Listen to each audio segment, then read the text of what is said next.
When Prince Albert of Monaco married the South African Olympic swimmer Princess Charlene, the world looked on, enchanted by yet another royal fairy tale. But behind the palace walls, this story was anything but charmed. Tensions surged when Nicole Coste, Prince Albert's ex and mother of his son Alexander, recently shattered the silence surrounding her past and revealed some shocking secrets that have simmered between herself and Princess Charlene. At the center of these disclosures was a shocking revelation about how Charlene treated her young stepson Alexander. But what exactly is the fuss between Nicole and Charlene, and how did Prince Albert react to these shocking inside leaks? Join us as we unravel the complex layers of this royal saga, uncovering secrets that Monaco's palace has long kept hidden. The royal triangle of Albert, Nicole, and Charlene begins long before Princess Charlene entered Prince Albert's life, with Albert's previous relationship with Nicole Coste, a former flight attendant from Togo. Nicole and Albert's relationship wasn't the typical royal love story. Their romance developed quietly, away from the media, and was largely unknown to the public. In 2003, this relationship took on new significance when Nicole gave birth to a son, Alexander. However, Albert's hesitation to publicly acknowledge Alexander as his son sparked rumors, casting a shadow over Nicole and her son's place in the family. Years later, an Olympic swimmer from South Africa named Charlene Wittstock entered Albert's life, sparking what seemed like a royal fairy tale. For Nicole, however, Charlene's arrival meant that the delicate position she and Alexander held with Albert was under a massive threat. Although Nicole had maintained a quiet presence in Albert's life all those years, Charlene's arrival changed everything, and the underlying tension between her and Charlene started growing more and more. Monaco's royal family, known for its glamour and grandeur, was now grappling with a complex triangle of relationships with Prince Albert at the center of it all. For the palace, maintaining this balance was challenging, and the world outside the palace walls would soon realize just how strained things had become. Monaco's royal family, a kingdom under scrutiny, has always occupied a unique place in Europe, with a history of royal duties, strict traditions, and a public fascination that never fades. Although the country is not that big, the royal family's public image has immense power, attracting global attention that is both a blessing and a burden. One of the oldest royal houses in Europe is the House of Grimaldi, to which Prince Albert belongs. As such, the family has a rich history and a great deal of responsibility. For centuries, the Grimaldis have adhered to an unspoken rule: family affairs are kept private, away from the prying eyes of the public. Albert, who assumed his duties as sovereign prince after the passing of his father, Prince Rainier III, understood this rule quite well. However, his life choices, particularly his romantic relationships, tested the boundaries of Monaco's traditions like never before. His controversial affair with Nicole, which resulted in the birth of Alexander, had already sparked rumors and judgment from the public and the press. As the son of a royal prince, Alexander became the subject of discussion in Monaco, with some questioning whether he deserved a place in the line of succession despite being born outside of marriage. For Nicole and her son, these rules were more than just royal guidelines; they defined their roles and ultimately their limitations. As Charlene entered the picture, the scrutiny surrounding Albert's personal life combined with the high expectations of Monaco's royal circles only intensified. With Nicole, Charlene, and Albert now locked in an unspoken power struggle, Monaco's royal family was entering a period of tensions that were anything but easy to contain. Prince Albert and Nicole Coste's story was a relationship that never was. The relationship between Albert and Nicole seems unconventional from the outside, yet it was one of genuine connection and mutual understanding. Known for her charm and elegance, Nicole was a flight attendant when she first met Prince Albert, sparking a romance that defied royal expectations. But despite the nature of their relationship, Nicole had always been seen by some as an outsider to Monaco's royal family, a woman from a modest background whose life was thrust into the limelight due to her involvement with a prince. In 2003, Nicole gave birth to their son Alexander, and for years she hoped that Albert would recognize their child in a way that allowed him some form of royal status. The prince, however, was initially reluctant to acknowledge Alexander publicly since he was born outside of wedlock. This uncertainty placed Nicole in a vulnerable position as she constantly navigated the fine line between personal desire and royal protocol. When Albert eventually acknowledged Alexander as his son, it was with the caveat that Alexander would not hold an official place in the royal line. Despite this, Nicole remained hopeful that Alexander's bond with his father could still grow. Yet as time passed, the strain became more pronounced, and Nicole's breaking point came when she was further sidelined after Charlene's arrival in Albert's life. Nicole's heartache and frustration mounted, planting the seeds for a rivalry that would only grow as Charlene began to establish herself within the palace, leaving Nicole and her son feeling like outsiders in a family they could never fully belong to. Princess Charlene's fairy tale romance was met with great anticipation by Monaco and the world. A talented Olympic swimmer, Charlene brought a refreshing energy to the royal family. Her engagement to Prince Albert was celebrated as a new chapter in Monaco's history, with many hoping she would breathe life into the principality and become a beloved member of the royal family. Yet, beneath this optimistic surface, Charlene faced numerous challenges. Unlike Nicole, who shared a long history with Albert, Charlene was an outsider in nearly every sense. Born in South Africa, she entered a world entirely foreign to her, with its own set of expectations, rules, and unspoken codes. The fairy tale image that accompanied her engagement was not mirrored by the reality she encountered. Royal duties, palace traditions, and constant scrutiny left her feeling isolated. Rumors soon circulated about Charlene's difficulties adjusting, her reservations about royal life, and a marriage strained by the pressures of both duty and public opinion. Meanwhile, Nicole, who had expected a different future for her son, watched Charlene's rise with growing unease. Every appearance Charlene made alongside Albert seemed to confirm that Nicole's own relationship with him was now firmly in the past. As the royal family continued to favor tradition, Nicole's frustration grew, and with it, her resolve to protect her son from being forgotten also increased. From the moment he was born, Alexander's position within the royal family was shrouded in obscurity.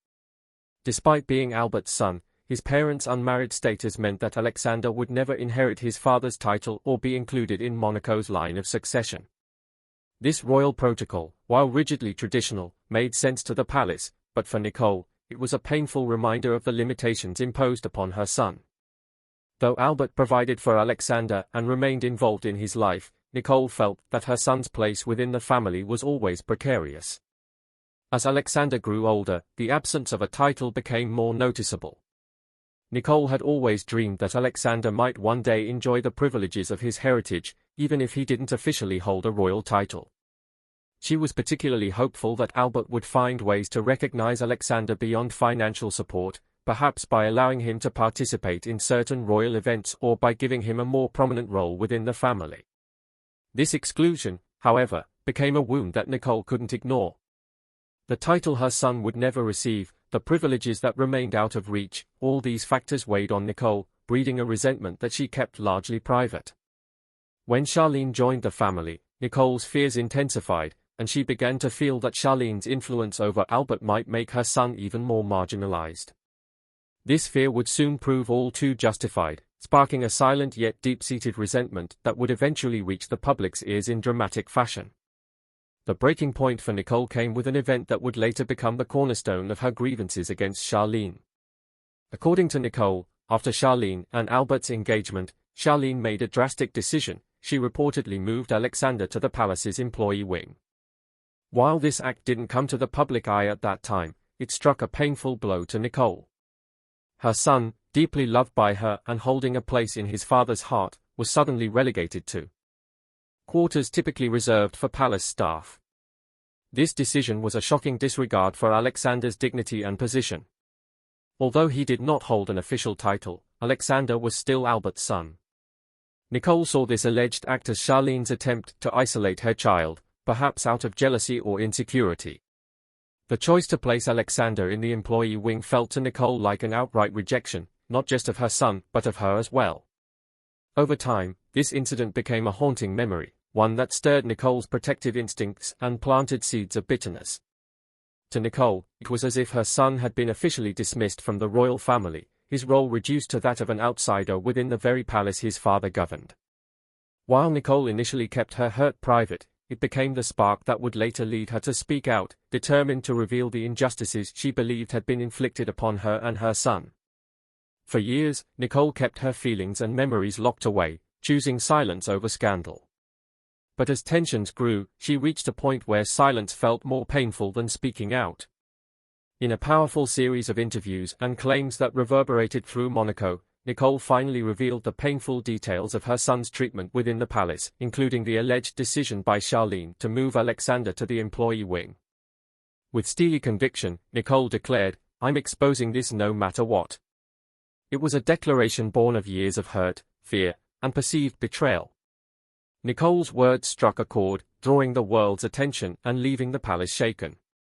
By speaking out, Nicole was breaking a taboo, confronting a royal family that prized discretion above all else. Her tone was unfiltered and unapologetic, a mother defending her son's right to dignity and respect. For Prince Albert, however, her actions felt like a deep betrayal, as he had trusted Nicole to keep family matters private. On the flip side, Nicole's interview was more than just a cathartic release, it was a moment of reclaiming her voice after years of perceived injustice. Nicole's decision to break her silence was a choice to stand up for her son and challenge the hierarchy that had made them outsiders. Her words created a ripple effect, stirring debates in Monaco and leaving the public questioning the royal family's internal dynamics. The stage was now set for a controversy that would alter the family's image in ways no one could have predicted. Prince Albert's reaction to Nicole's revelations was immediate and intense. Although he had known Nicole was giving an interview, he was unprepared for the content she would reveal. Nicole's statements were not just shocking, they were deeply personal, exposing private matters that the palace had worked hard to keep under wraps. For Albert, Nicole's choice to go public felt like an unforgivable breach of trust. Inside the palace, Albert's anger was evident to everyone. He had always tried to maintain a peaceful, if distant, relationship with Nicole for the sake of their son, and her decision to expose such private family issues felt like a betrayal. While he could understand Nicole's frustrations as a mother, Albert felt that her choice to air these grievances publicly undermined everything the palace stood for. Monaco's royal family was not used to such public confrontations, and the media frenzy that followed added to Albert's frustration. As the head of Monaco's royal family, Albert was determined to contain the damage, but Nicole's interview had opened a door that could not be closed. The public was now questioning the treatment of Alexander and the dynamics between Charlene and Nicole, turning a private family issue into a national debate. For Albert, it was a painful reminder that in Monaco's royal family, the personal and the public are never truly separate. Nicole's bold remarks on Charlene's struggles added fuel to the fire. As if her initial statements weren't controversial enough, Nicole took things a step further by commenting on Charlene's health struggles. In a moment that left many stunned, Nicole implied that Charlene's difficulties might be karma for her past actions, particularly those directed at Alexander. This bold statement raised eyebrows, dividing public opinion on Nicole's motives and her choice of words. Charlene's health had been a topic of speculation for months, with reports indicating she had spent significant time away from Monaco receiving medical treatment for a prolonged illness. The public had shown concern for her well-being, but Nicole's statement turned the narrative on its head, suggesting that Charlene's struggles might be a form of cosmic justice. For some, Nicole's words resonated as a mother's attempt to defend her son. For others, it seemed like an unnecessary attack on a woman already facing significant challenges. This comment highlighted the depth of Nicole's resentment and hinted at a rivalry that went beyond the usual tensions of blended families. By invoking karma, Nicole suggested that Charlene's struggles were not merely health-related but symbolic of the emotional toll her actions had taken on others. This statement added a layer of drama to an already sensational story, casting Nicole in a controversial light and making it clear that her grievances ran deep. Public reaction to Nicole's revelations was deeply divided. Many saw her as a mother defending her son's right to recognition and respect, sympathizing with her decision to speak out. Alexander, after all, was Albert's son, and his treatment within the palace raised questions about Monaco's handling of royal children born outside of marriage. Nicole's defenders argued that she was justified in her actions, even if they defied royal protocol. On the other hand, some criticized Nicole for choosing to air such private matters publicly. To them, her statements felt like a calculated attempt to disrupt the peace within the royal family, perhaps out of jealousy or resentment toward Charlene. Critics argued that Nicole's actions were reckless, potentially harming not just her own reputation but that of her son. They questioned her decision to speak out in a way that could affect Alexander's future, seeing her comments as an unnecessary provocation. The public reaction reflected the complexity of Nicole's position, both as a mother fiercely protective of her son and as an ex-partner who felt sidelined by the very institution she had once been close to. This division of opinion only added to the tension within Monaco, creating an atmosphere of uncertainty as people wondered how the palace would respond to the ongoing controversy. Amid the uproar stirred by Nicole's remarks, Charlene was grappling with her own personal battles. Her health issues, which had led to multiple absences from Monaco, were well documented. Reports indicated she had been treated for an ENT infection that required extended recovery, and her prolonged time away from royal duties only intensified the scrutiny. The public and media speculated on the reasons behind her illness and her mental state. For Charlene, the pressures of royal life had taken a toll. Her marriage to Albert, while celebrated in public, had been accompanied by rumors of strain and isolation. The expectations placed upon her as Monaco's princess, combined with constant media attention, made adjusting to royal life challenging. Nicole's comments, especially her suggestion of karma, added a new dimension to Charlene's struggles, raising questions about her role within the family and the pressures she faced. Through it all, Charlene remained largely silent, leaving the public to interpret her absence and health issues as best they could. Her story, though less vocal than Nicole's, painted a picture of a woman caught between her duties and her personal well-being, highlighting the intense pressures that come with royalty. Charlene's battle was not just a fight for health but a fight to find her place within a family that had become increasingly divided. Nicole's decision to break her silence has left an undeniable impact on Monaco's royal family, sending shockwaves through the House of Grimaldi. Her revelations about Charlene and Alexander have lifted the veil on deeply held resentments and family divides that the public, and perhaps even the palace, had hoped would remain buried. For Prince Albert, this scandal has forced a difficult reckoning, balancing his role as Monaco's leader, a father to Alexander, and a husband to Charlene. Charlene, meanwhile, now faces an even more complex path within the family, with new public sympathy mixed with lingering scrutiny. For Nicole and her son Alexander, the future remains uncertain, suspended between royal traditions and their own pursuit of respect and recognition. The world will be watching as Monaco's royal family navigates this new chapter, wondering if the palace will finally confront the cracks in its foundation or if more secrets are waiting to emerge from behind its walls. One thing is certain, the House of Grimaldi may never be quite the same. Do you think Nicole did the right thing by speaking up against Charlene's oppressive behavior? Thanks for watching. Until next time.